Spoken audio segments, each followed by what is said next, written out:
como huérfano sin hogar, sin herencia en oscuridad.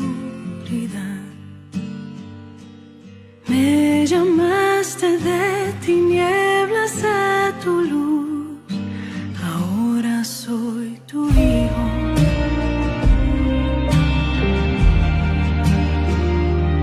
Fui lavado con tu sangre, revestido de tu rectitud,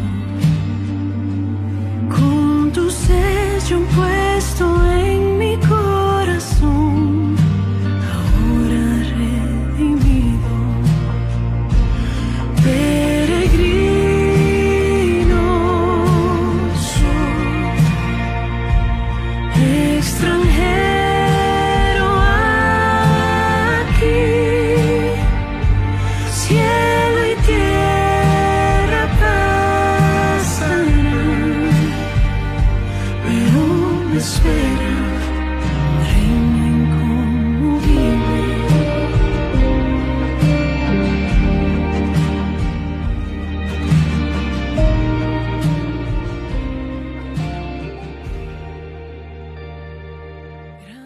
Este nuevo video saliendo aquí por su página amiga El Peregrino, y en esta oportunidad yo me encuentro acompañado por mi hermano, que es otro administrador de la página El Peregrino. Yo me encuentro en Santa Cruz, Bolivia, y él se encuentra en lo que es Valencia, España, ¿no? Así que, ¿qué tal, Joselo? Hola, buenas tardes.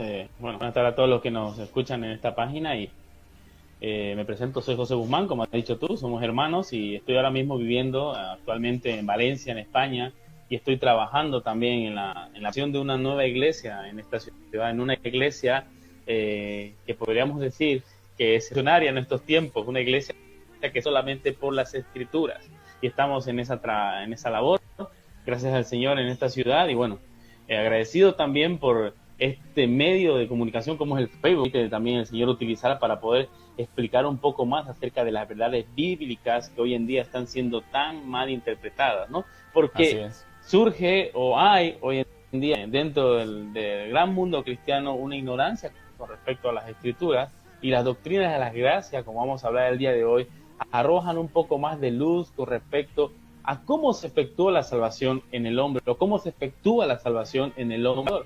Y como tú vas a explicar, tocar el primer punto de la doctrina de la gracia, que es la depravación total.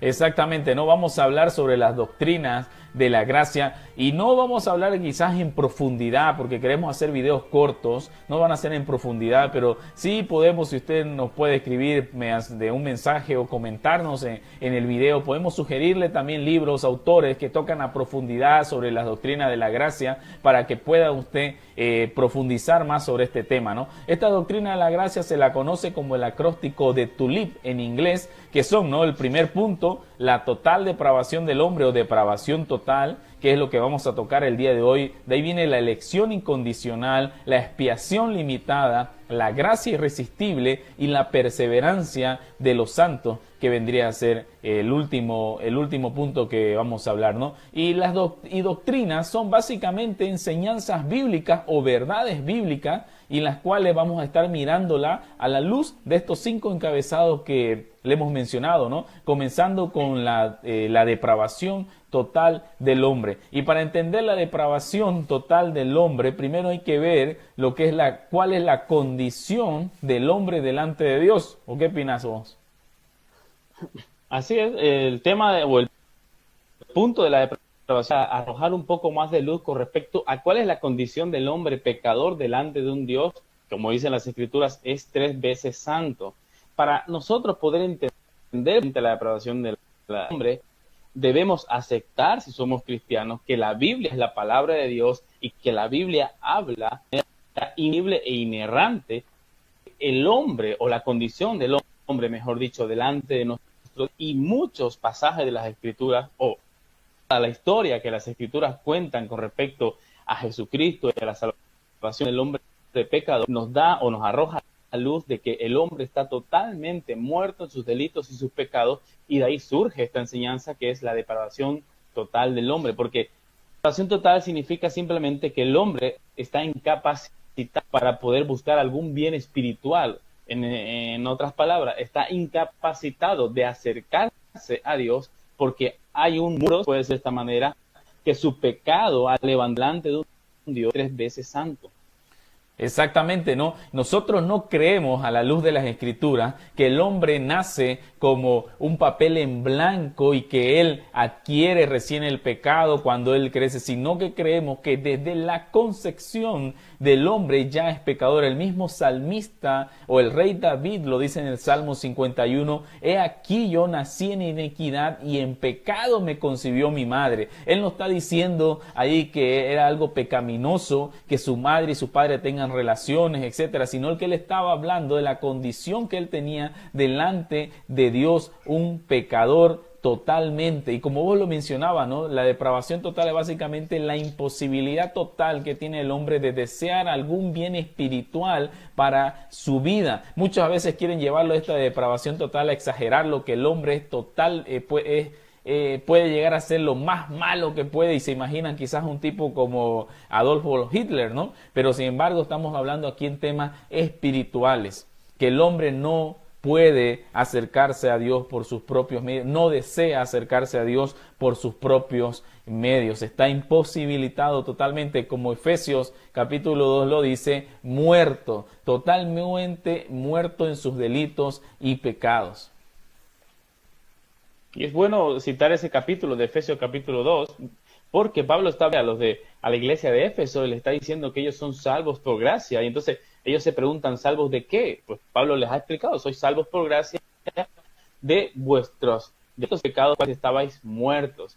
Y aunque este es un ejemplo muy triste, en realidad, si vemos en la actualidad a alguien que muere físicamente, está incapacitado para decidir dónde está incapacitado para decidir dónde ser enterrado, está incapacitado para decidir qué ataúd ser enterrado. Pues este ejemplo está utilizando Pablo para hacer entender a los de Éfeso que la salvación es por pura gracia, porque ellos estaban muertos sus delitos y pecados, y si ahora son salvos es porque Dios ha obrado primeramente en ellos para poder ser salvos. Porque un muerto, nuevamente lo vuelvo a repetir, no tiene ninguna capacidad para desear a Dios, para acercarse a Él o para desear simplemente algún espiritual. Y como tú has dicho muy bien, debemos recalcar en este punto, estamos hablando del ámbito espiritual, porque aún podemos ver que hombres que están fuera de Cristo, que no creen en su Salvador, pueden realizar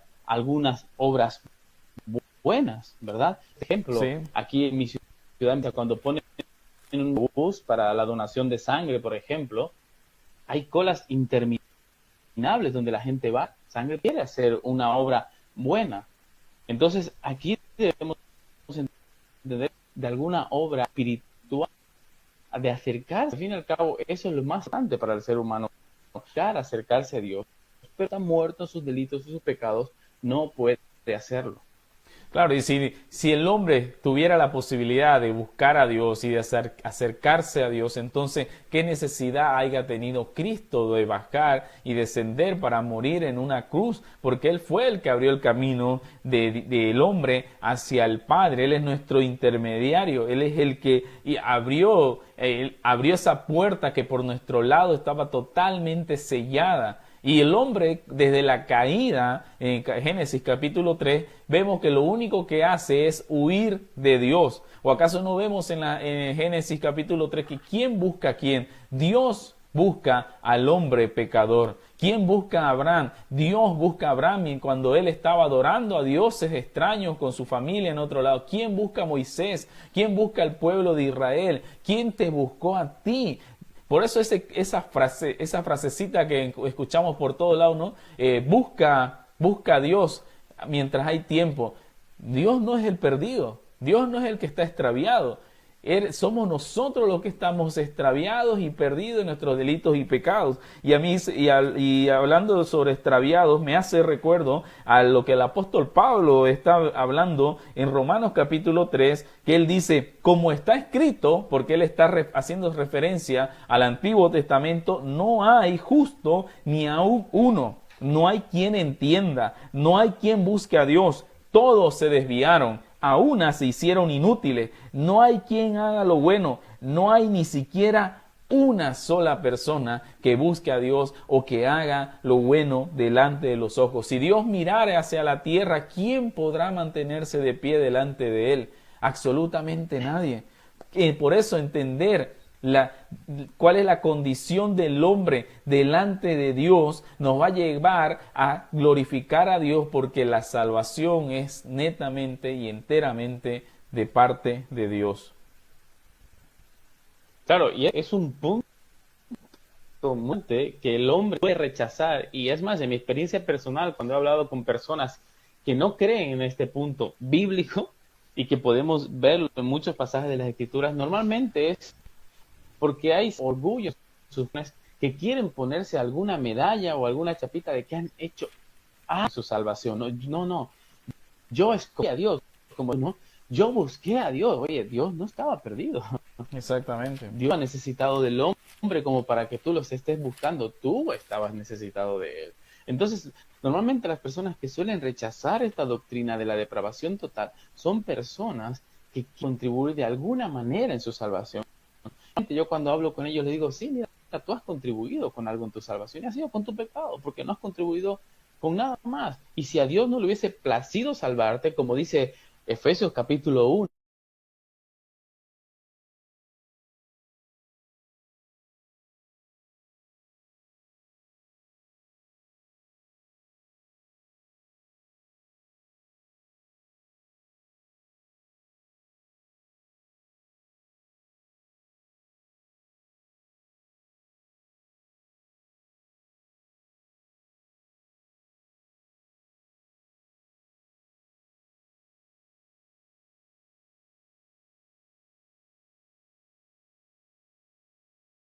hubiésemos dicho, wow, ese es un hombre, un modelo espiritual, a quien seguir, a quien llegar. Ojalá yo podría llegar a su altura, a su nivel espiritual que este hombre debe tener. Y Jesucristo le dice, estás muerto en tus delitos y tus pecados. En otras palabras, le dice, tienes que nacerlo. Lo que has hecho por tus fuerzas, en tu intelecto, no sirve de nada si primeramente el poder del Espíritu no obra en tu corazón para reconocer que has pecado delante de Dios y creer en el Evangelio de Cristo. Y eso es lo que acontece en cada uno de nosotros. Hay una frase que decía Charles Spurgeon al comentar su testimonio, decía, cuando yo fui a Cristo, creía que era un pecador, pero que ahora que estoy muchos años ya en Cristo, me doy cuenta que era más lo que pensaba.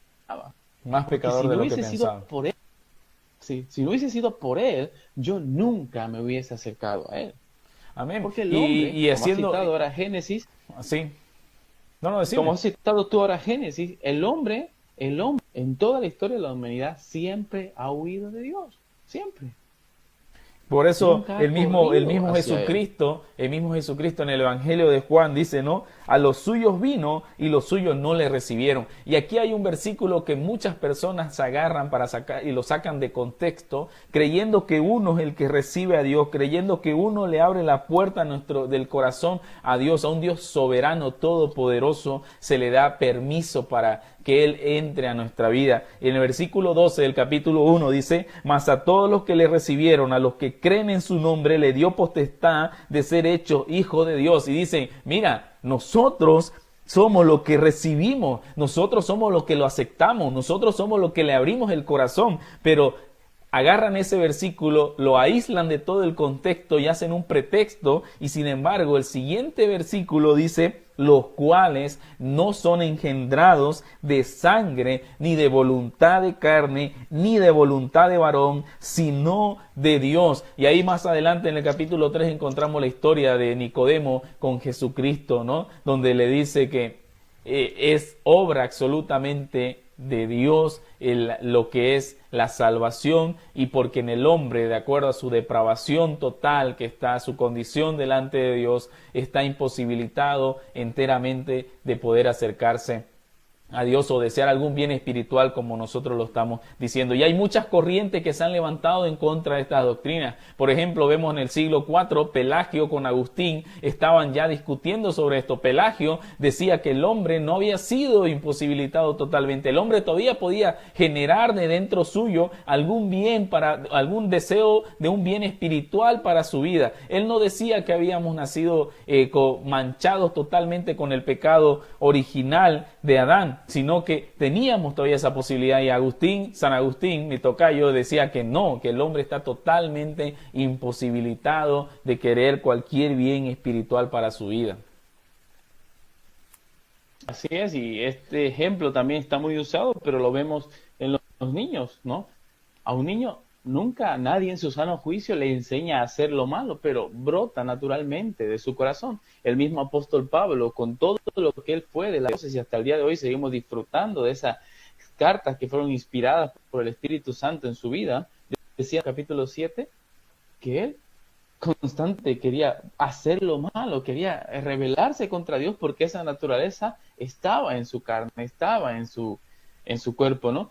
Y yo le hago también una pregunta a estas personas que dicen que el hombre está capacitado para hacer algo bueno. Y yo le digo, mira, si tú estás capacitado para hacer algo bueno, ¿por qué no decides no pecar ya más? ¿Por qué sigues pecando? Correcto. Porque aún ese rastro de ese pecado, aún después de generado, sigue habitando en el ser humano. ¿Y esto por qué sucede? Para darle más gloria a Dios, para ver nuestro pecado y decir, Señor, si no es por ti, yo seguiría muerto en mi delito y pecado. ¿O quién podría decir que está viendo este vídeo ahora que no ha pecado desde que abrió los ojos por la mañana? Y el mismo apóstol Juan lo dice en sus cartas: si decimos que no tenemos pecado, lo hacemos a él mentiroso, y la verdad no está en nosotros, ¿no? Entonces, como volviendo nuevamente sobre la depravación total del hombre, hay que ver como, y ahí voy a citar una frase de Sugel Michelin, dice que la Biblia presenta al hombre no solamente como un ser pecador que se rebela constantemente contra la ley de Dios, sino también como alguien que no puede ni quiere cambiar la condición en la que se encuentra. No quiere, porque sus obras son malas, la luz, y no se acercan a la luz para que sus obras malas no sean descubiertas. Por eso es que tiene que haber ese soplo de vida, el mismo soplo de vida que hubo en la creación, para dar vida a ese muerto en sus delitos y sus pecados, para que después libremente y voluntariamente corra a los pies de Cristo para la salvación de su alma. Así es, ¿no? Y lo veremos esto un poco más en detalle cuando tocando el tema de la elección incondicional de Dios, ¿no? Cómo vemos que Cristo en la cruz del Calvario no hizo posible una salvación, sino que hizo efectiva una salvación. Efectiva o eficaz una salvación. Así que una salvación. Esperamos Sí, entonces en el Señor poder continuar con estos videos cortos para poder seguir hablando sobre la doctrina de la gracia. Como vos lo mencionabas, el próximo punto que vamos a tocar va a ser la elección incondicional. Aunque sí encontramos a veces lo que son diferencias o personas que están en contra de la depravación total, la gran mayoría sí llega a aceptar esto a la luz de las Escrituras. Ahora, el siguiente punto de la elección incondicional, sí que nos vamos a encontrar con muchas corrientes, muchas iglesias, muchos hijos de Armino o de Pelagio que no van a aceptar esta enseñanza bíblica. Y bueno, esperamos en el Señor que a la luz de las Escrituras podamos mostrar aquello. Y como tú decías, vamos a recomendar algunos libros de autores contemporáneos a nosotros para que así la gente pueda profundizar un poco más en esta doctrina. Pero si yo puedo recomendar un libro de las Escrituras para que la gente profundice en esto, sería el libro de Efesios. Porque el libro de Efesios realmente tira por los suelos cualquier argumento que el hombre levante a favor de que el hombre es bueno. Y tú me hacías una pregunta muy curiosa antes de entrar al aire, que me gustaría que la repitas para que así las personas también puedan responder. ¿Somos pecadores porque pecamos o pecamos porque somos pecadores? ¿Cuál es la respuesta? La respuesta es Esto- pecamos porque somos pecadores. Así es, como tú has leído en Romanos capítulo 3, por cuanto todos pecaron. Las escrituras son claras, todos pecaron y todos están destituidos de la gloria de Dios. Y así para acabar también vamos a responder a una pregunta que nos hizo un hermano a través de las redes. Tú ponías esta encuesta donde si es primeramente nacemos y creemos o creemos para nacer de nuevo, ¿no? Y él nos decía, ¿no? El ladrón en la cruz primero creyó y luego nació de nuevo. Pero si nosotros vamos a los textos bíblicos acerca de la profecía que cumplió la cruz, nos damos cuenta que muchos siglos antes de que este ladrón haga esa confesión de fe delante de nuestro Señor, él había sido profetizado que iba a alcanzar salvación. Y lo encontramos en Isaías capítulo 53, versículo 12, donde nos habla que nuestro Señor va a ser colgado entre malhechores y aún siendo colgado entre malhechores, orará por los transgresores. Y esto que nos hace entender que Jesucristo, muchos siglos antes, había establecido en su sola potestad que ese ladrón se iba a salvar. Por tanto, ese ladrón fue regenerado por Cristo antes de que él haga esa confesión maravillosa que hizo en la cruz para recibir el perdón. Las escrituras o los textos bíblicos no fueron escritos de manera. Cada pasaje de las escrituras conecta con la maravillosa historia de la cruz del Calvario, y estudiando las escrituras en profundidad podemos responder a esta y las más preguntas. Muy bien, entonces con esto hemos finalizado. Que el Señor los bendiga. Hasta luego. Hasta escuchar bien hecho, ven mi siervo fiel.